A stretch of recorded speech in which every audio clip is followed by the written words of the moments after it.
Genesis chapter 13 verses 1 plus 18, chapter number 13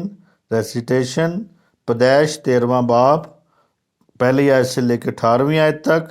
تلاوت number 13۔ ابراہیم اور لوط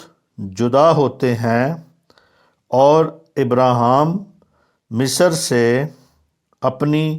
بیوی اور اپنے سب مال اور لوط کو ساتھ لے کر کنعان کے جنوب کی طرف چلا، اور ابراہیم کے پاس چھپائے اور سونا چاندی باکثرت تھا، اور وہ کنعان کے جنوب سے سفر کرتا ہوا بیتائل میں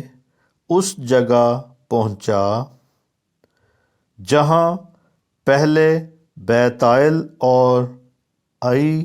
کے درمیان اس کا ڈیرا تھا، یعنی وہ مقام جہاں اس نے شروع میں قربان گاہ بنائی تھی۔